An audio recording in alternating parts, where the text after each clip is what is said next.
नमस्कार अमित शाह जी, और हमारे साथ इस चुनावी दौर में जुड़ने के लिए आपका बहुत बहुत धन्यवाद। आप जब टूर करते हैं, कैंपेन करते हैं, तो बहुत सारी कॉन्स्टिट्यूएंसीज में जाते हैं। 400 पार आपको लगता है ये सिर्फ नारा होगा या ये असलियत में बदलेगा? क्योंकि 2-0 तो आपका चुनाव शुरू होने से पहले ही हो गया है, सूरत और इंदौर, और विपक्ष का कहना है कि आप इसमें भी कहीं ना कहीं लोकतंत्र पर अटैक कर रहे हैं क्योंकि कैंडिडेट डराए धमकाए जा रहे हैं। देखिए, 400 पार हम निश्चित रूप से करने जा रहे हैं, इसमें कोई दो राय नहीं। 4 तारीख को 1 बजे तक इस देश की जनता आशीर्वाद देकर मोदी जी को 400 पार के बहुमत के साथ तीसरी बार प्रधानमंत्री बनाएगी। रहा सवाल सूरत इंदौर में लोकतंत्र पे हमले का, इस देश में अब तक 37 लोग निर्विरोध चुने गए हैं, ज्यादातर कांग्रेस के हैं। तब राहुल बाबा ने बताना चाहिए कि उस वक्त उनकी पार्टी ने कांग्रेस की लोकतंत्र की हत्या की थी क्या? जब यशवंतराव चौहान जीत गए, जब उनके समर्थन से फारूक अब्दुल्ला जीत गए, जब डिंपल यादव उनकी साथी है वो चुन ली गई निर्विरोध। अपनी पार्टी के लोग इनसे संभलते नहीं है और हर हार को लोकतंत्र पर हमला कर कर वर्णित करते हैं। हार जाते हैं तो कहते ईवीएम ठीक नहीं है, ईवीएम पर ठीकरा फोड़ते हैं। जीत जाते हैं तो टप से शपथ ले लेते हैं। तो भाई, जीतने के बाद भी शपथ मत लो, वही ईवीएम है, खराब ईवीएम है। खराब ईवीएम से जीतने के बाद शपथ ले सकते हैं क्या? राहुल गांधी बताए वायनाड जीतेंगे तो वो शपथ लेंगे या नहीं लेंगे? क्योंकि ईवीएम तो खराब है, उनका चुनाव ईवीएम से हुआ है। किस प्रकार की बचकाना बातें इतनी पुरानी पार्टी करी, इनको कोई सलाह देने वाला भी नहीं बचा है। नेता तो नहीं ही बचा है, मगर एडवाइजर भी शायद नहीं बचे हैं अब तो। आप मानते हैं कि वाकई कांग्रेस में क्राइसिस है नेता, बड़े नेता का? क्योंकि प्रत्याशी की भी क्राइसिस है, नेता की भी क्राइसिस है, नियत की भी क्राइसिस है और नीति की भी क्राइसिस। आपने एक मुहिम शुरू की है कांग्रेस के मैनिफेस्टो पे, जिस पर मुस्लिम लीग का मैनिफेस्टो कहा गया है, राहुल गांधी के एक्सरे की बात कही गई है, वेल्थ रीडिस्ट्रीब्यूशन, इनहेरिटेंस टैक्स की बात की है। कांग्रेस पार्टी कहती है कि ऐसा कुछ भी उन्होंने मैनिफेस्टो में लिखा नहीं है, बीजेपी भ्रम फैलाती है। मुझे एक बात समझाइए नाविका जी, पर्सनल लॉ का मतलब क्या है? कांग्रेस पार्टी देश की जनता के सामने एक्सप्लेन करेगी क्या? माइनॉरिटीज के पर्सनल लॉ का हम समर्थन करेंगे, वो क्या है? वही तो डिमांड थी मुस्लिम लीग की। गवर्नमेंट के कॉन्ट्रैक्ट्स दिए जाएंगे, उसमें माइनॉरिटी को प्रायोरिटी दी जाएगी। अब कॉन्ट्रैक्ट्स फर्स्ट लोएस्ट के आधार पर दिए जाएंगे, क्वालिटी काम के आधार पर दिए जाएंगे, योग्यता के आधार पर दिए जाएंगे, या माइनॉरिटी मेजोरिटी के आधार पर? इससे बड़े एपीसमेंट का कोई उदाहरण ही नहीं हो सकता। आपने ये भी कहा है कि 3 तलाक वापस लाएंगे, वो उस पर तो सुप्रीम कोर्ट का वर्डिक्ट आ गया है। क्या ये भी कांग्रेस की तरफ से एक भ्रम फैलाने की कोशिश है? नहीं, वो कुछ भी कर सकते हैं। अब उन्होंने घोषणा पत्र में रखा है, हम क्यों डाउट? मैं देश की जनता को पूछना चाहता हूं कि इस देश में ट्रिपल तलाक अभी भी होना चाहिए क्या? कांग्रेस उसको वापस लाना चाहती है। देश की जनता को तय करना है, क्या देश शरिया के आधार पर चलेगा? क्या देश की जनता को तय करना है। राहुल गांधी की मंशा स्पष्ट है। राहुल गांधी एक्सरे करेंगे, जाति जनगणना पर उनका बहुत एम्फसिस है। हर जगह जाते हैं तो पूछते हैं कि जितने टेलीविजन चैनल हैं, जितने न्यूज़पेपर हैं, उसमें कोई ओबीसी एडिटर नहीं है। देखिए नाविका जी, इनकी कोई विश्वसनीयता नहीं है। इन्होंने 55 साल तक देश में शासन किया है, कभी भी जाति जनगणना करी है क्या? मैं पूछ रहा हूं कांग्रेस पार्टी के नेताओं को, अब तक क्यों नहीं करी भैया आपने? जरा बता दो। अब वो आपके एडिटर भी तय करेंगे, शायद आप तो ओबीसी नहीं हो। मैं नहीं हूं। तो आपकी नौकरी भी अब संकट में है। उनकी तरफ से तो बहुत देर से संकट में, बॉयकॉटेड हूं। नहीं, बॉयकॉटेड छोड़ दो, अब ओबीसी के मुद्दे पर भाई, ओबीसी बच्चे मेरिट्स में काफी कुछ प्राप्त कर रहे हैं।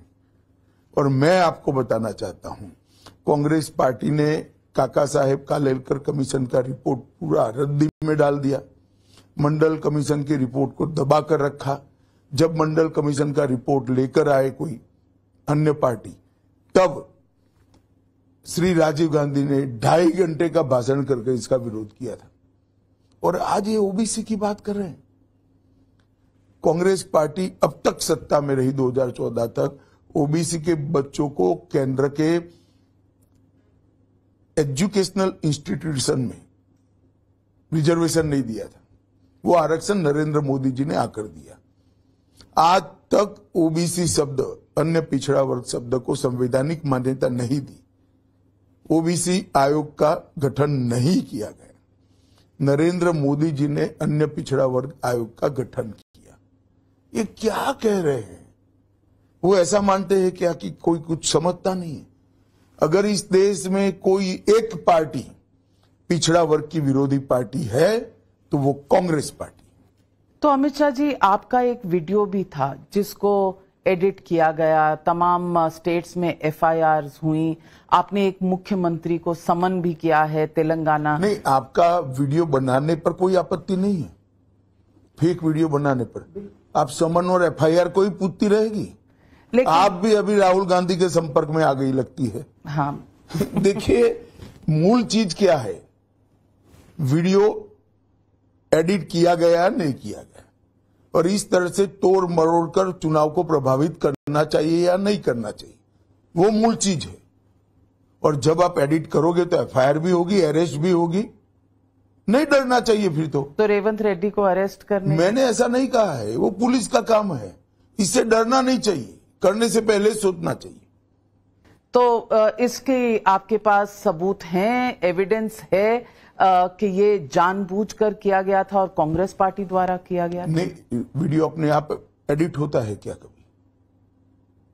मैंने तो नहीं सुना भाई ऐसी कोई टेक्नोलॉजी आई कि वीडियो अपने आप एडिट हो जाएगा। जानबूझकर ही किया गया है। और ये तो जांच का सब्जेक्ट है, पुलिस जांच करेगी, जांच को कोऑपरेट करना चाहिए। और फिर कहेंगे नहीं नहीं नहीं, हम पर एजेंसियां आ गई, ये आ गई, वो आ गई, फला आ गया, टीका आ गया, रोने लगेंगे। तो भाई एडिट क्यों किया? अब कोऑपरेट करिए एजेंसीज को। साउथ का बहुत बड़ा आपने एक टारगेट रखा हुआ है। आपको लगता है आप इतना कर्नाटक में, तेलंगाना में, आंध्र प्रदेश में आप कंसंट्रेट कर रहे हैं, तमिलनाडु इससे पहले, आपको लगता है कि बीजेपी का फुटप्रिंट साउथ में उस तरह से बढ़ेगा जिस तरह से? देखिए, कांग्रेस पार्टी से हम बड़ी पार्टी बनेगी साउथ में। वो इतना बड़ा शायद टारगेट नहीं होगा जैसा आपने अपने लिए रखा था। नहीं, मैं बताता हूं ना, साउथ में हम कांग्रेस पार्टी से बड़ी पार्टी होंगी।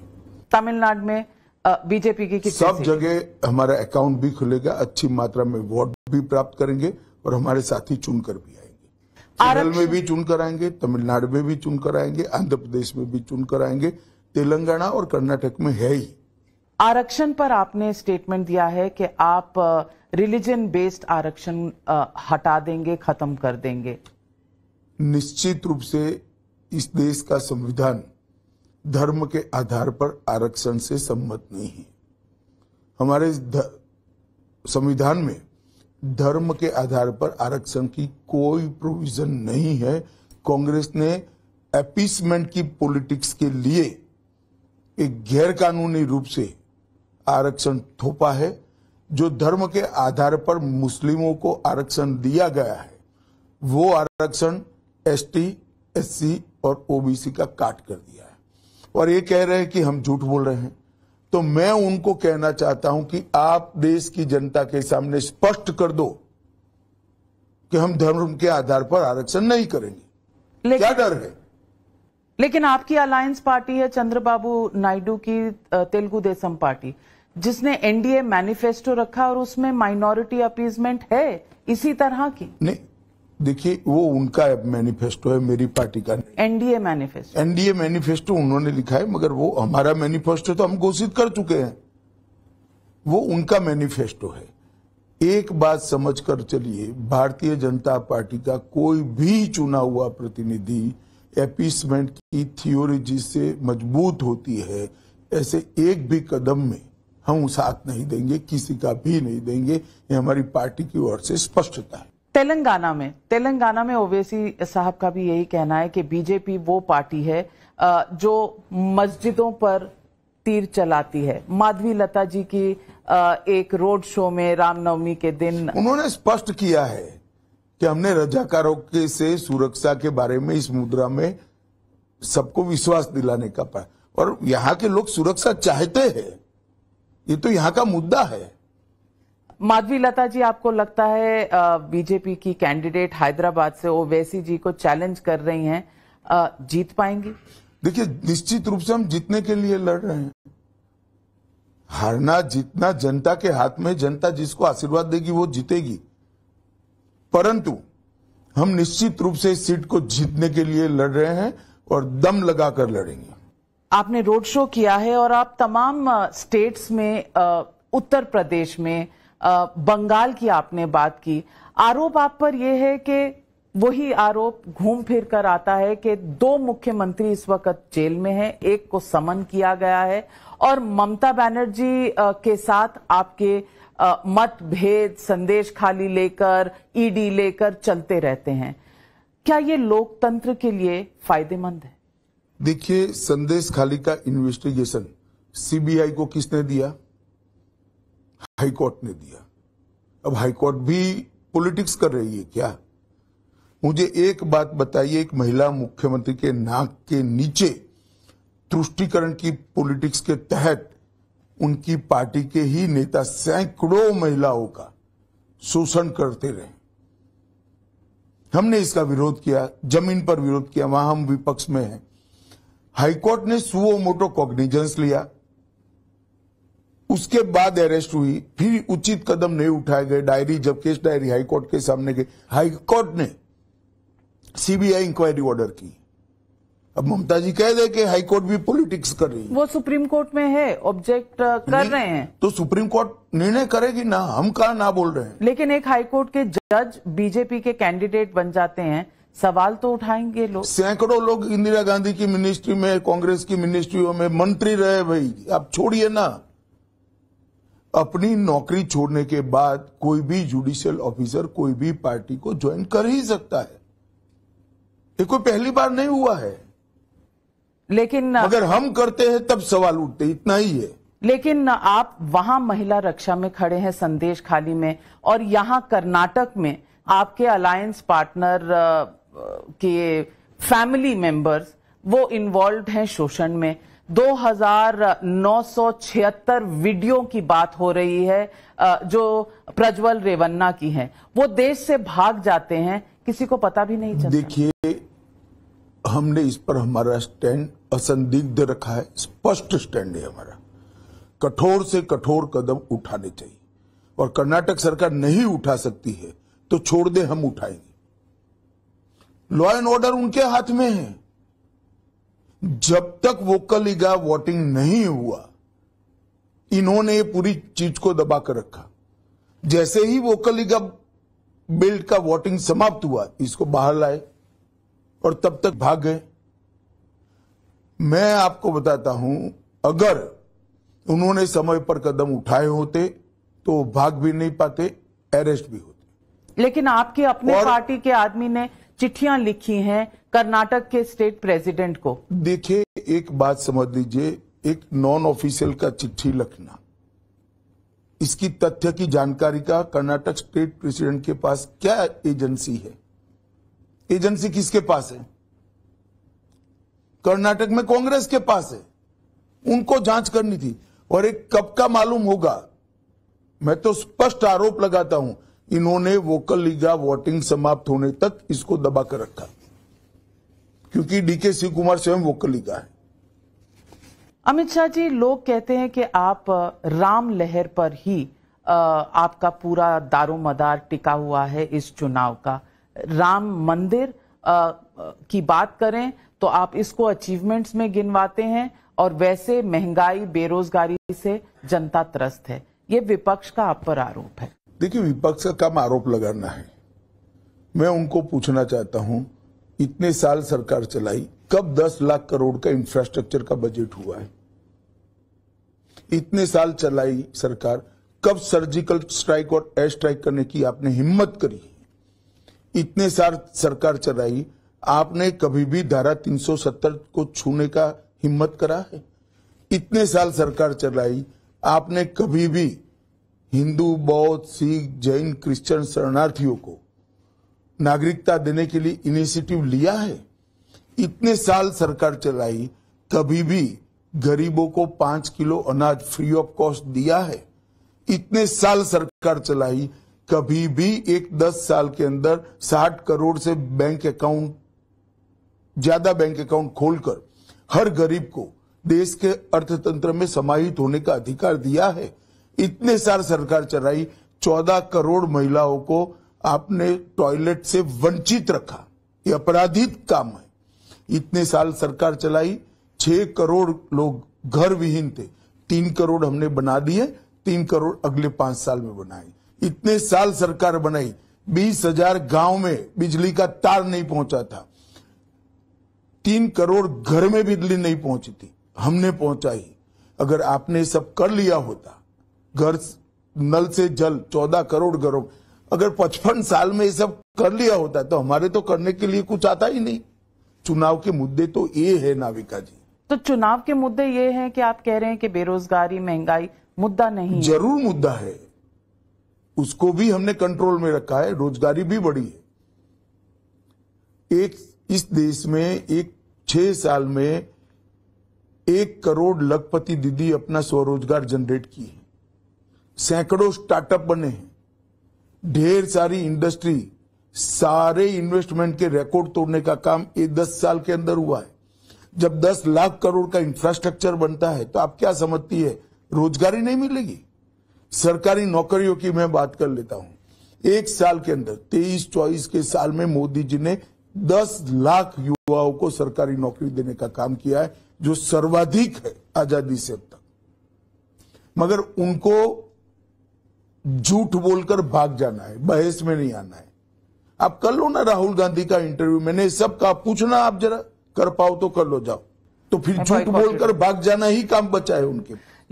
लेकिन उनका यह भी कहना है कि अगर 80 करोड़ लोगों को आज भी गरीब होने पर मुफ्त राशन मिल रहा है, तो बात तो यही हुई कि 80 करोड़ लोग गरीब हैं इस देश में।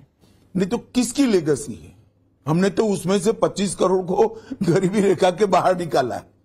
अभी वो बेचारे सस्टेन हो रहे, इसके लिए उनका मुफ्त राशन हम बंद करना नहीं चाहते, परंतु 25 करोड़ लोगों को गरीबी रेखा के हमने बाहर निकाला है। राहुल गांधी के, और ये लेगेसी किसकी है? किसने 4 पीढ़ी से 55 साल तक यहां शासन किया? कांग्रेस और उनके चट्टो बट्टों ने शासन किया।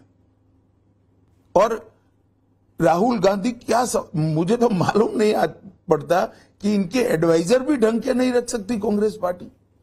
कांग्रेस पार्टी सालों से इनके अध्यक्ष एडवाइजरों से चले।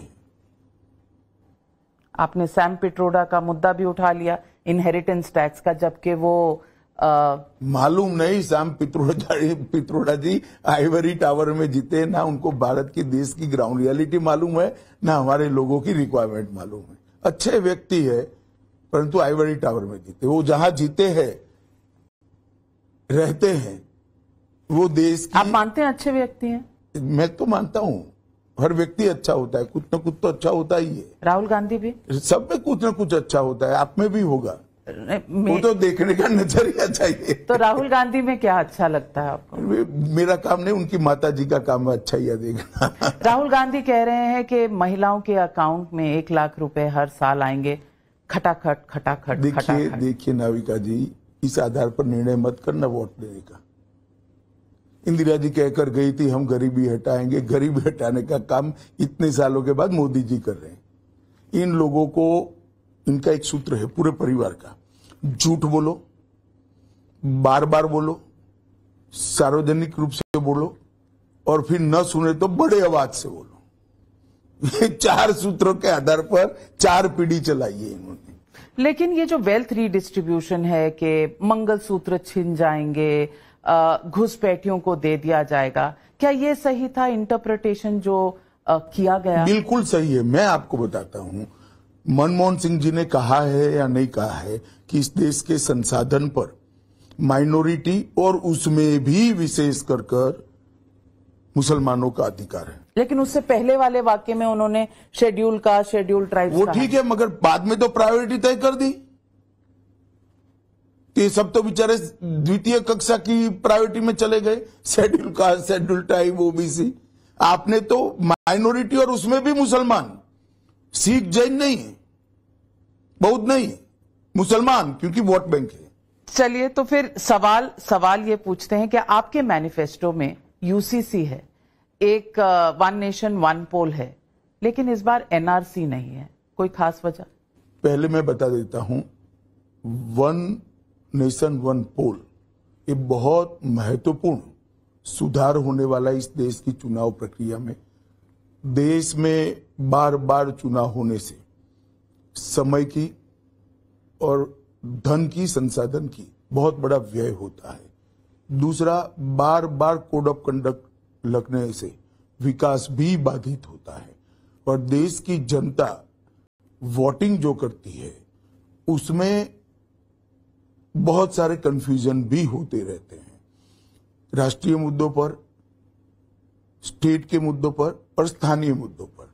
वोटिंग का एक ही समय तय होना चाहिए और देश की जनता ने कई बार इसका क्षीर नीर किया है। ऊपर अलग लोगों को वोट दिया है, नीचे अलग, आज भी होता है जहां साथ में चुनाव होते हैं। तो ऐसा भय रखे बगैर मैं तो अपील करता हूं सभी दल को कि मोदी जी ये जो नया विचार लेकर आए हैं वो देश की चुनाव प्रक्रिया में शुचिता भी स्थापित करेगा और उसका स्वास्थ्य भी अच्छा करेगा, तो इसका मदद करना चाहिए। यूसीसी भी हमारे देश के संविधान के अंदर जो गाइडिंग प्रिंसिपल्स तय किए गए, क्योंकि उस वक्त ऐसी परिस्थिति नहीं थी कि यूसीसी लाया जाए, बहुत आपाधापी चल रही थी। तो संविधान सभा ने देश के विधानमंडल और संसद से अपेक्षा की कि उचित समय पर विधानमंडल और संसद इस देश में एक समान नागरिक कानून को लेकर आए। और मैं मानता हूं ये सभी चुने हुए लोगों का दायित्व था, मैंडेट था संविधान सभा, जिसमें ज्यादातर सदस्य कांग्रेस के थे। मगर अपीसमेंट की पॉलिटिक्स करने के लिए ये लोग इसको छोड़ दिए। हम यूसीसी लेकर आए हैं, उत्तराखंड में लेकर आए हैं और हमने संकल्प पत्र में रखा है कि हम ये प्रयास करेंगे कि 5 साल में पूरे देश में यूसीसी लागू हो जाए। आप इस पर कमिटमेंट है आपकी कि इस 5 साल में के पहले 100 दिन के प्रोग्राम में होगा? 100 दिन को मत छूइए आप, 5 साल का घोषणा पत्र होता है, संकल्प पत्र होता है, इसमें हो जाएगा। एनआरसी के लिए अभी हमारा कोरोना के कारण थोड़ा लेट हो गया, थोड़ा सहमति बनाने में लेट हो गया, तो अभी हमने ये सीए को लागू किया है। अभी भी ममता जी, कांग्रेस सब तो विरोध करे, कह रहे हैं हम वापस ले लेंगे। ले सकते हैं, कोई सवाल ही पैदा नहीं होता, ना उनको बहुमत मिलना है ना सीए वापस जाना है। जो शरणार्थी आए सबका अधिकार है इस देश का नागरिक बनने का, और मेरे और आपके जितना ही अधिकार जो शरणार्थी बनकर आए हैं उनका है। ये देश का कमिटमेंट था उनको पार्टीशन के वक्त। पार्टीशन का पाप भी कांग्रेस ने किया और पार्टीशन के वक्त दिया हुआ वादा तोड़ने का पाप भी कांग्रेस ने कराया। नहीं कर सकते हुए। तो फेडरलिज्म का क्या होगा? वो कहते हैं कि स्टेट्स का आपने कोई रोल नहीं छोड़ा। देखिए, ये जो बातें करते हैं बच्चे जैसी और अनपढ़ जैसी करते हैं। हमारे संविधान में स्टेट का, सेंटर का और साझा 3 प्रकार से विषयों का आवंटन हुआ है। नागरिकता शुरू से, जब से संविधान बना तब से सेंटर का रोल है, स्टेट का रोल ही नहीं है। क्या ये गलतफहमियां लोगों में पड़, और आप जैसी स्टडीड जर्नलिस्ट इसको सवाल बनाकर मुझ पर थोप रही हैं। मैं आपको बताता हूं नाविका जी, संविधान शुरुआत से नागरिकता के विषय पर स्पष्ट है कि नागरिकता देश की संसदीय चुनी हुई सरकार का विषय है, राज्य का नहीं है। हर राज्य नागरिकता के बारे में अलग अलग कानून बनाएगा तो देश बिखर जाएगा। तमिलनाडु अपना बनाएगा, गुजरात अपना बनाएगा, महाराष्ट्र अपना बनाएगा, बंगाल, ऐसे नहीं चल सकता देश। जैसे विदेश नीति केंद्र सरकार का एकाधिकार है, रिजर्व बैंक केंद्र सरकार का, इसी प्रकार से नागरिकता केंद्र सरकार का एकाधिकार है, और आज से नहीं 1950 से। अमित शाह जी, लेकिन 2 मुख्यमंत्री चुनाव से पहले अगर जेल में जाते हैं, देखिए टाइम पर वो इन्वेस्टिगेशन कोऑपरेट करते तो चुनाव के पहले चले जाते। इस देश में बहुत सारे मुख्यमंत्री विपक्ष के हैं, ममता जी भी है, हिमाचल की भी है, ढेर सारे, क्यों कोई नहीं जाता, सिद्धरामैया जी है। ऐसा नहीं है, आप करप्शन करोगे, पकड़े जाओगे, चुनाव तक आप आपकी पेशी टालते जाओगे, चुनाव के वक्त अपीयर होगे, फिर अरेस्ट होगे, तो देखो देखो देखो चुनाव के वक्त, अरे भाई तो 6 महीना पहले आ जाना था चाहिए था। लेकिन इंसुलिन भी ना देना जेल में, उनकी हेल्थ को, एक और झूठ को आप प्रचारित कर रही है, कैरी कर रही है, आप नहीं कर रही प्रचारित, कैरी कर रही है। दिल्ली में जेल दिल्ली सरकार के अंतर्गत है। अगर आप पार्टी ही उनको इंसुलिन नहीं दे रही है तो आप पार्टी में गंभीर संकट है। आपका आरोप है कि आरोप नहीं है, मैं फैक्ट बता रहा हूं। दिल्ली की जेल दिल्ली सरकार के, वो कह रहे हैं उनकी जान को खतरा है, तो आप पार्टी से ही है, आप पार्टी से ही है। वो इसका मतलब तो यही होता है, क्योंकि जेल में, मैं नहीं मानता जान को खतरा है, परंतु है तो फिर आप पार्टी से हैं, क्योंकि दिल्ली की जेल दिल्ली सरकार के अधीन है, भारत सरकार का कोई रोल नहीं है, दिल्ली सरकार उनकी है, जेल में बैठकर वो ही चला रहे हैं। आपको लगता है ये सही है कॉन्स्टिट्यूशनली के एक मुख्यमंत्री? देखिए मुझे तो सही नहीं लगता है नाविका जी, मैं भी जेल में गया था, मुझे एनकाउंटर के मामले में कांग्रेस सरकार ने जेल में डाला था, बाद में कोर्ट ने कहा कि पॉलिटिकल षड्यंत्र है कर मुझे बरी किया, मतलब मेरे आरोप खारिज कर दिए, स्क्रैप कर दिए, परंतु मैंने भी अरेस्ट होने से पहले इस्तीफा दे दिया था। हेमंत सोरेन जेल में गए, अरेस्ट होने के पहले वो इस्तीफा दे दिया। अब संविधान में ऐसा कोई प्रोविजन ही नहीं है कि ऐसा कोई करेगा तो क्या होगा, क्योंकि संविधान सभा ने ऐसे निर्लज्ज मुख्यमंत्री चुन कर आ जाएंगे जो जेल में जाने के बाद भी इस्तीफा नहीं देंगे, ऐसे सत्ता लोलुप लोग आ जाएंगे, इसकी कल्पना ही नहीं करी थी। शायद उनको ये इतना विजुअलाइज नहीं कर पाएंगे। तो आप लगता है संशोधन होना चाहिए या कोई लॉ होना चाहिए? नहीं, हमारा ये एजेंडा नहीं है, जनमत क्या बनता है इसके आधार पर कानून बनते हैं, अभी तो जनता ही इसको तय करेगी अच्छा है पर होना चाहिए कि नहीं? अगर कॉन्स्टिट्यूशन में कोई देखिए मेरे बोलते ही आप इसको केजरीवाल के साथ जोड़ दोगी। मैं इस विषय पर, सुनिए ना, मुझे मालूम है कैसे चलता है जर्नलिज्म, मैं इस विषय पर अभी कुछ बोलना नहीं चाहता। देश की जनता तय करे कि ऐसे निर्लज्ज मुख्यमंत्री होने चाहिए या नहीं होने चाहिए। मैं आपसे पूछना चाहती हूं, आजकल एक मुद्दा उठा हुआ है इंटरनेशनली भी, वो है यूएस ने उठाया जो मुद्दा है। यूएस ने कहा है कि रॉ से, R&AW से कोशिश की गई पन्नून को निशाना बनाने। यूएस ने कोई मुद्दा नहीं उठाया, किसी अखबार ने उठाया, अखबार को आप यूएस मत बना दो, वॉशिंगटन पोस्ट, हाँ, इसको यूएस मत बना दीजिए, वो अखबार है आपके जैसा। तो आप इस मैटर को सीरियसली नहीं, देखिए डिप्लोमेसी अगर यूएस सरकार गंभीरता से मानती है तो डिप्लोमेट चैनल से चर्चा करेगी, हम उसका जवाब देंगे, हमारा कोई रोल कहीं पर नहीं है। सवाल लोगों का यह है कि 400 पार अगर आपको पहले ही पता है तो फिर कहीं फिर से ईवीएम में घोटाला तो नहीं? देखिए हमने लास्ट टाइम 300 पार का नारा दिया था, तो क्या ईवीएम में घोटाला था? तो राहुल गांधी वायनाड से कैसे जीते?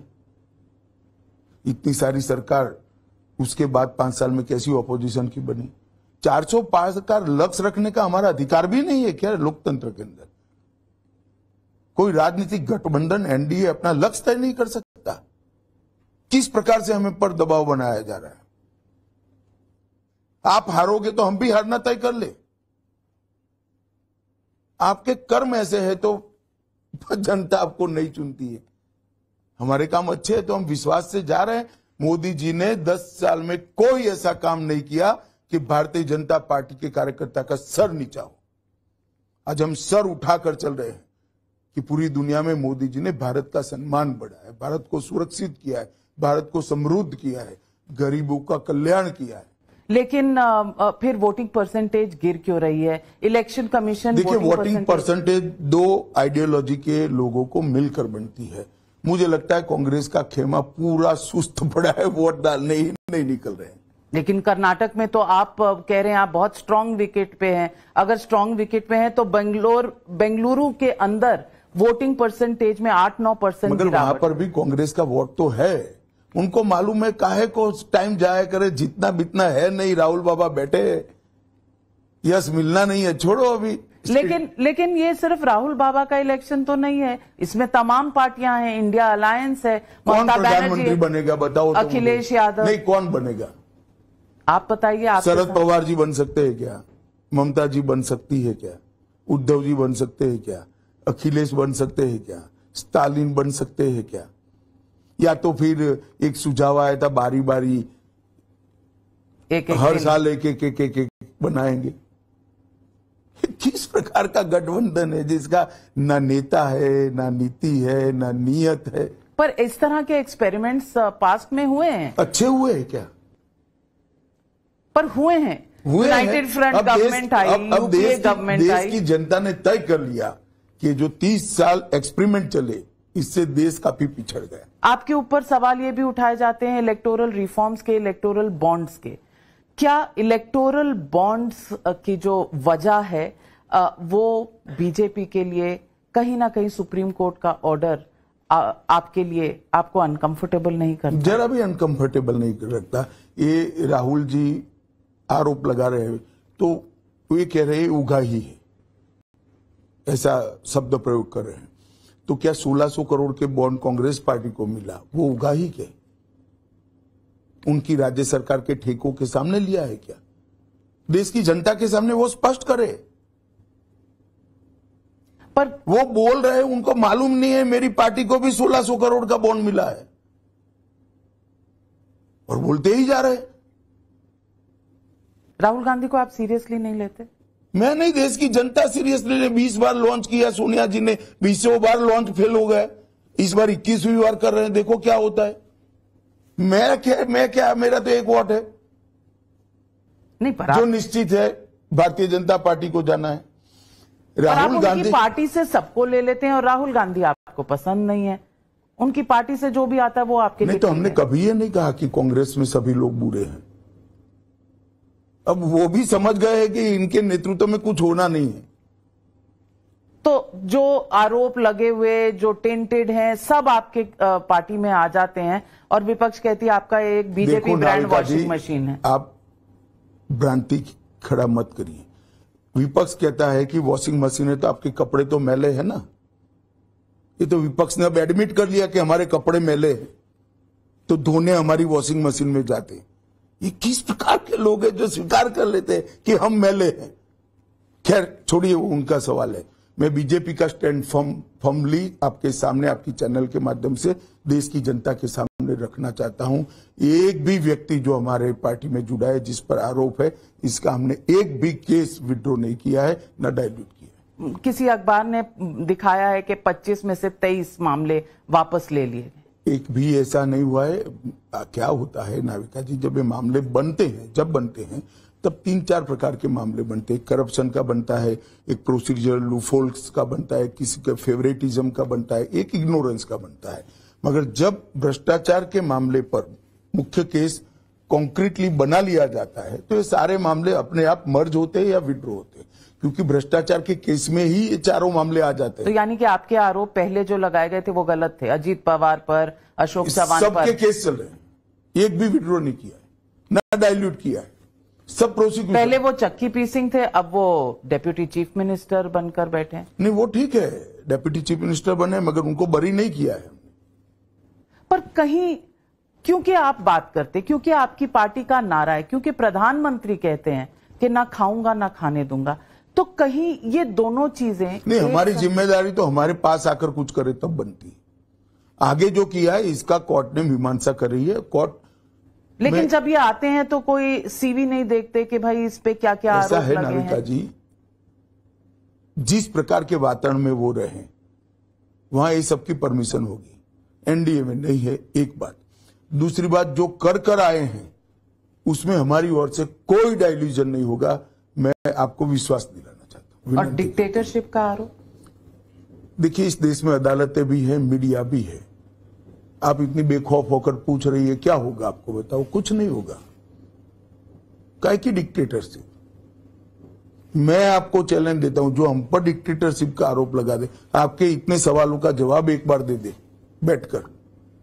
अब 5 साल में ले आओ तो मेरे पास आना। आप 5 साल मौका देंगे उन्हें? नहीं, वो लोग मीडिया को रूबरू ही नहीं होते हैं, झूठ बोलकर भाग जाते हैं। अमित शाह जी हर बार की तरह इस बार भी सीधे सवालों के सीधे जवाब देने के लिए और इस बहुत ही बिजी क्रिस क्रॉस वाली कैंपेन ट्रेल के बीच हमसे बात करने के लिए मैं आपका तहे दिल से धन्यवाद करता हूं। धन्यवाद नाविका जी।